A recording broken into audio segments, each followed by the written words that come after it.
When I was a kid, my father sometimes told me at bedtime that if I closed my eyes and didn't open them for a long time, all the demons would blow away. Yesterday I turned 60, but I still take his advice. Not because I'm sentimental or want to keep the memory of my father alive. I just can't think of a better solution. To get away from all the demons that haunt Freeburg, I'd need to wear a blindfold 24/7.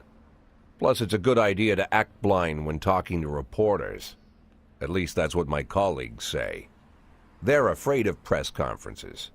But for me, it's more like a confessional. No matter what lies you tell, you're privately thinking the honest answers.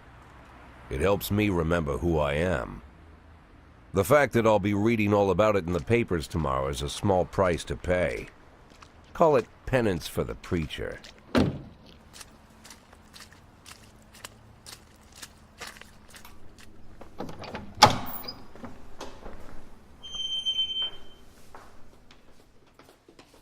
This is the first time I'm afraid of those answers my mind has given me. Not because I'm mad I'm losing my job. Though it's true, I'm mad as hell. Not because I subconsciously blame everyone else. Though I damn sure do blame them. And don't even ask me what my next move is. I can't imagine. But even that doesn't scare me. The worst thing is, I know I'm gonna have to do something. And I'll be damned if I know how far I'll go. I may have a lot of vices, but predictability isn't one of them.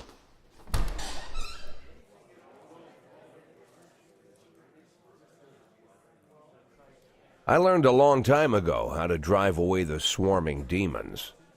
But what do you do when they're trying to rip your soul from your skin? Shutting my eyes tight as I can. The best solution remains the same: play blind. I just hope the reporters think I was blinded by the camera flash.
How's the back today, Mr. Boyd? Same as usual. How did the press conference go? You can read about it in the newspapers tomorrow. Don't let anyone in.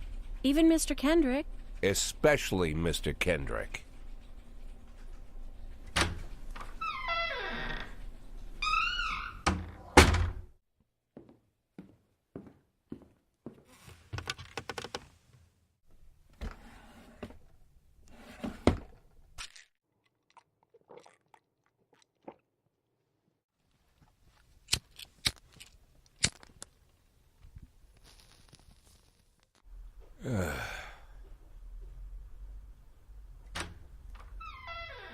As soon as I heard the door creak, I knew what face I'd see.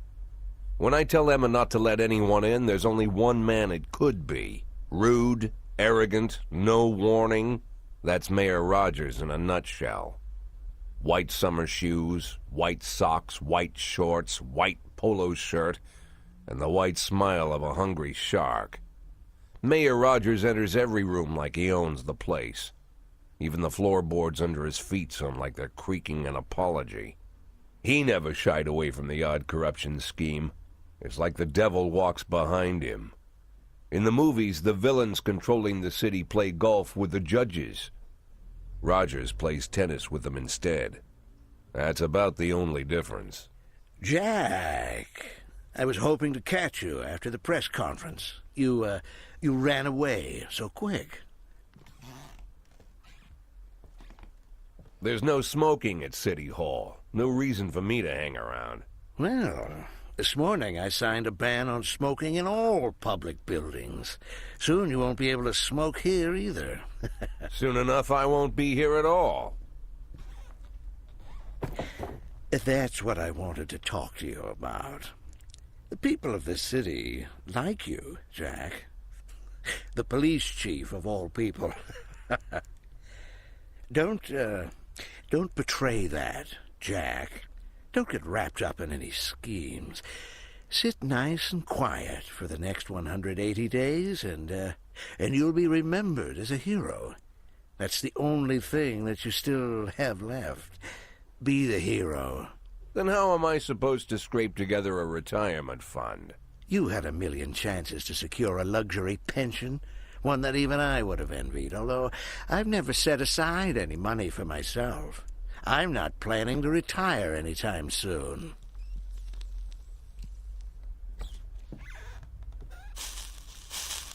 "180 days of quiet, Jack. That's all I need. I don't have any problems with you, and you won't have any problems with me. I have a new assistant, Troy Starr. If you have something to tell me, call him. But try not to bother him. He's a busy man." I'll do my best.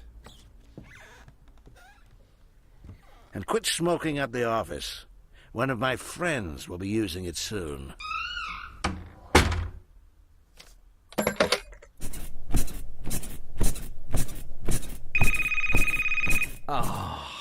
I'm sorry, babe. Only the mayor has this number. Mr. Mayor? Yeah, is this Troy Starr? Yes? Go fuck yourself, Troy Starr.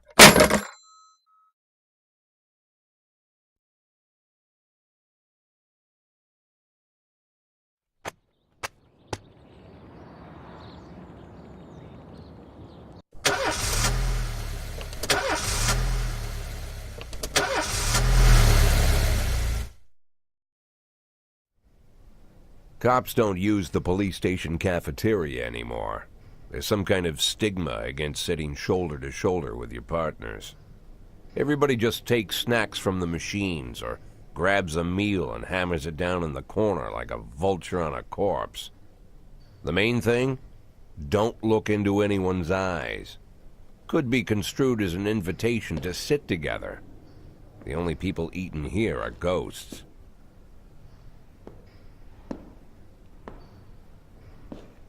My deputy, Francis Kendrick. He recently became one of those ghosts. The subject of one of the most devastating corruption scandals in the history of Freeburg. No evidence to support the accusations, but everyone knows Kendrick's days are numbered. I need that file I asked for. Needs to be ready tonight. Francis didn't say anything, but I understood. Ghosts aren't supposed to talk. Besides, I got a feeling he was already finished.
11A in progress.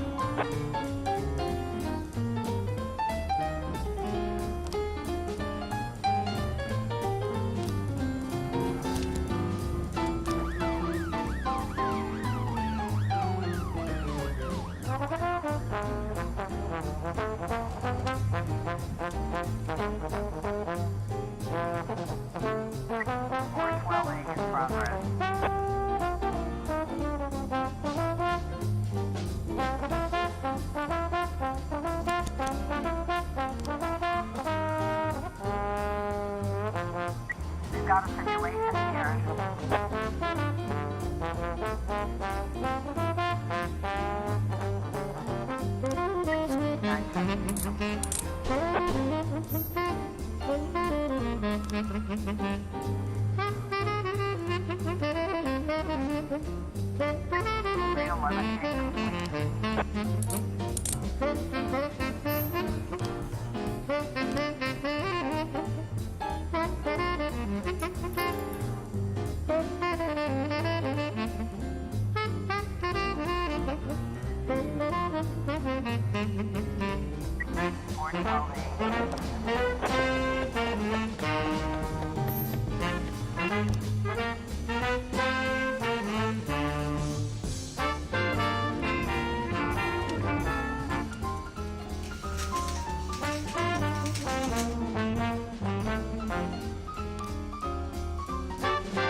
Used to be, when I asked Kendrick to stay late at the office, he liked to grumble and crack wise. Nowadays, he doesn't have the strength for it. Slumped shoulders, blank stare, wrinkled skin. The past few weeks, I don't hardly recognize my old friend. In his younger years, he reminded me of a gallant royal officer in an old Kipling story. Kendrick isn't just crumbling under the weight of the public pressure, but from the shame of it all. Internal Affairs raided the library he inherited from his grandfather, hoping they'd find buckets of cash stashed in the pages. Heard about the look on his face, the fearless policeman standing helpless in horror. I've known Francis for 30 years. The past 20 years he's played loose with the law. And I know that at a certain point every stolen dollar brings more misery than anything else. Probably sounds crazy, but I sympathize with the guy. What can I do? Your friends are your friends, and these are the waters we swim in. Called all of the people on that list today. Now they know you're in business, so you could get a call from any of them. You don't need to worry about any of them. I've cleared them all. And what kind of business are we talking here? It's nothing too serious, just like you asked. Should be just a few small favors. Payments will vary depending on the situation and who you're dealing with. How much are you looking to earn? $500,000. $500,000? Why not a whole million? Because everybody wants to take $1 million. Figured I'd try something different. $500,000 in 180 days? Well, you could earn it all above board if you netted all the big fish and hit all your bonuses. Never knew you for a fisherman. Well, you never got into my business, and I'm not trying to get into yours. But be careful about bringing in any other cops. Sooner or later, they'll put the finger on you. And one more thing, Jack. I remember what you said, but I should probably add one more name to that list. Christopher Sand. Sand. Christopher G. Sand. Everyone knows the name, but few could tell you who he is. The old man stays away from the spotlight. Always wears old-fashioned jeans and knitted sweaters. Gives to charity. Rarely attends social events. An avid hunter, I hear. Even dabbles in poetry. You'd never guess he's the head of the oldest and most powerful gang in the city. Goes back as far as his great-grandfather. And Sand is strict about following the old rules. He rarely involves himself in commonplace murders and robberies. Hardly needs to intimidate anyone to get his point across. The people who work for him each have their sphere. They provide protection where needed, even work with the authorities when they want to make a deal. Meanwhile, Sand pulls the strings without getting his hands dirty. People sometimes mistake his quiet approach. A couple years ago, an arms dealer decided to expand its business without asking permission, and his whole family paid the price. In 4 weeks, Sand killed 31 people. Old men, women, even a few teenagers. And Sand's people made sure every paper reported it. Frank, I don't want to hear you say that name again. Jack, please, listen to me. I'm in with these guys. We agreed, Frank. That's not the kind of business I'm into. I don't go there. Never have, never will.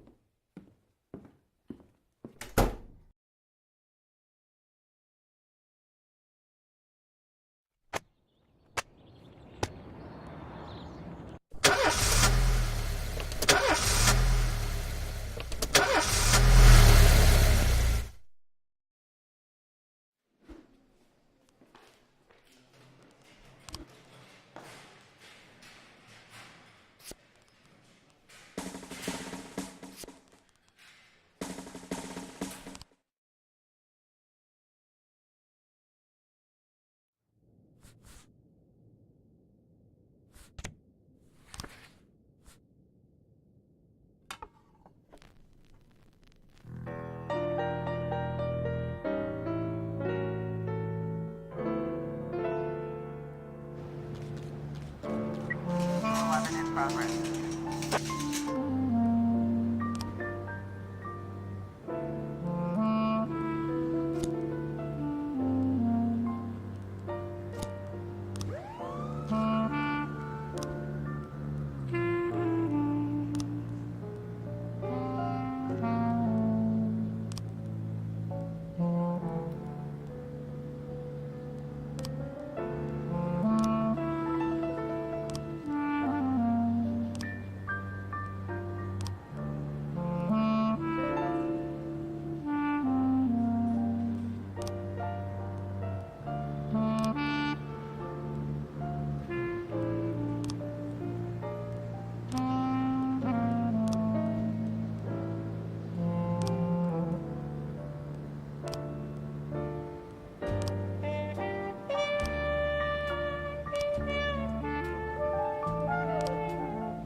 In progress.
1111B completion.